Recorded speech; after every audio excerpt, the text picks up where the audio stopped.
Law enforcement officers here in Madison County conducted what they call a knock and talk after receiving information about drug trafficking inside this residence. The driver responsible for that crash was going more than 100 miles per hour in this direction, slamming into oncoming traffic going this way. This snow and sleet on the ground will turn into black ice overnight. I'm gonna ask my photographer Russell to pan over a little bit to show you one of the trailers that was seriously damaged. Caution tape is still lining the building of where it happened. We know that this happened before 2:30 this afternoon.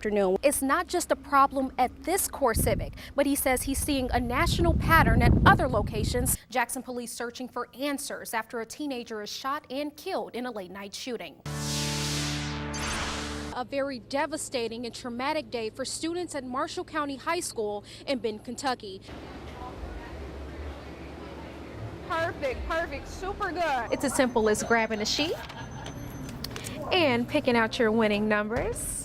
And of course, turning it in. Drapes and tuxedos. Most of the time we see photos like this in a yearbook where girls wear the drapes and guys have on the tux. But what happens when graduating seniors like Hannah choose to go a different route? They told me the perfect phrase that everyone knows from The Price is Right. Can you all say that for me? Come on down! All right, you heard them. Come on down, come on down. A community outraged over a racially charged social media post that went viral over the weekend. It's a hate crime. We're going to call it how we see it, and we want action. And we want action now.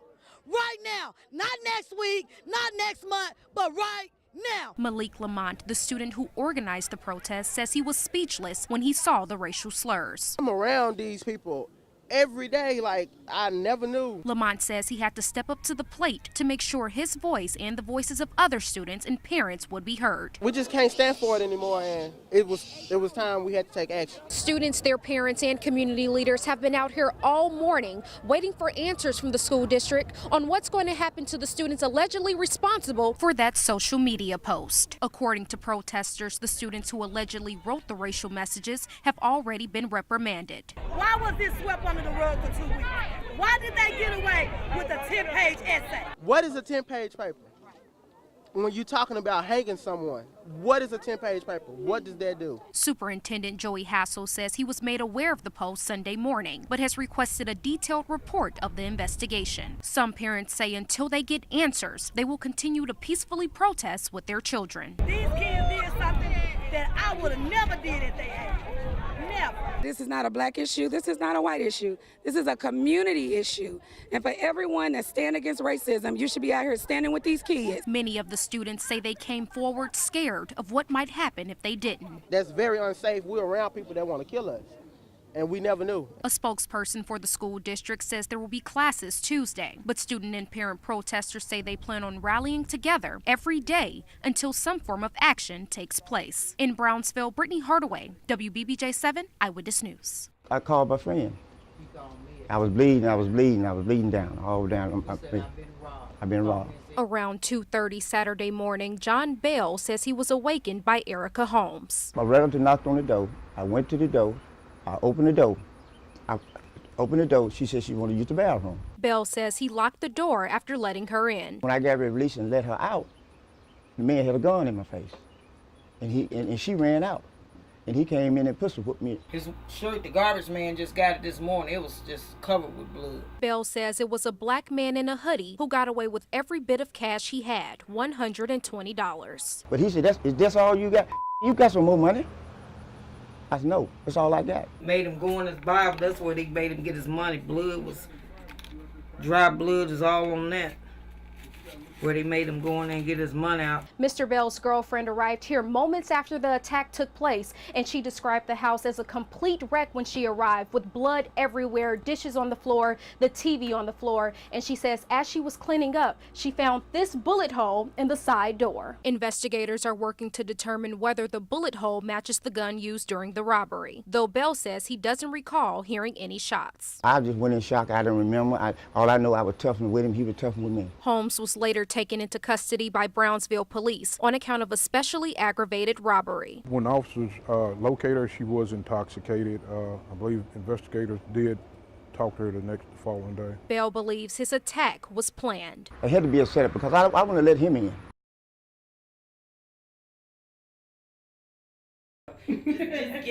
Sometimes the prettiest smiles hide the deepest secrets. God is pretty. People don't know I'm in pain on a daily basis because I don't show it. In July of 16, I found a knot one night. I got out of the shower, and it took me about 4 weeks to go to the doctor because I didn't want to know if it was cancer or not. Felicia eventually diagnosed with triple-negative breast cancer, having to go through chemo and radiation, but her fight didn't end there. In January 2018, she found out the breast cancer was back. Most likely, he said 9 times out of 10, I'll have to do chemo again, so I'll be losing what little hair I've got back. I'll be losing it again. Hair loss is common for many people battling cancer. I joke a lot about it, you know, and about my hair.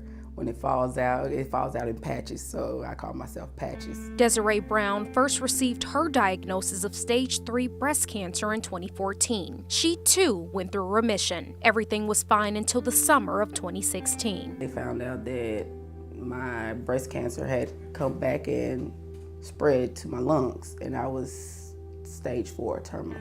Desiree, going to war with a disease that has no cure, later discovered she had 4 brain tumors. Burnt my forehead and my scalp. It was really dark and really scaly, and my hair fell out. Though both women are facing hardships, there's light at the end of the tunnel.